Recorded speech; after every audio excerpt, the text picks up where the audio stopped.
right? And so don't get me, not everybody's going to have to do this. There's going to be a lot of you that are maybe better than I was at owning a business. Um, and it's not just owning a business that plays a part. That's not all of it. There's things that you have to be able to kind of get rid of that are going on internally, right? There are your mindsets that go on that come from past experiences that you bring into running a business, right?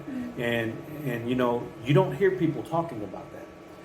You hear people talking about these are the X's and O's. This is the way that you market. This is the way that you run a business, and and all that. But owning a business requires I heard this before. It requires the same type of commitment that being in marriage requires. Whenever we first came into marriage, when we first started our relationship, we were coming off of past relationships, blended family. We talked about this before. Well, there was a lot of conversations that we had to have that were not shared. We didn't share these conversations, but there were conversations that we had to have in order to get to know each other and to be able to get past a lot of the baggage that we had, right? And so that's in our marriage relationship.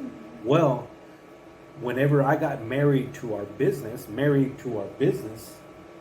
there was a lot of conversations that I had to have with myself and with God and with my wife, because I was carrying a lot of baggage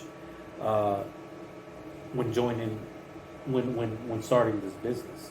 What are some of the things that I had to talk about? Lack of experience, lack of education, lack of knowledge of this industry. I didn't have the skills for it. To run a lot of the things that we do, and I didn't have a mentor, and I didn't have a mastermind group that I could turn to, and don't get me wrong, I had people that I can turn to that were in business that can give me a pep talk and motivate me and maybe give me some advice on how to do certain things, but no one who was doing what I was trying to do, right?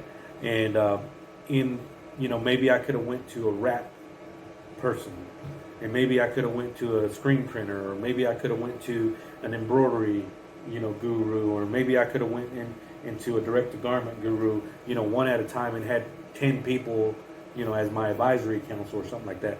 But I didn't have the patience to talk to that people.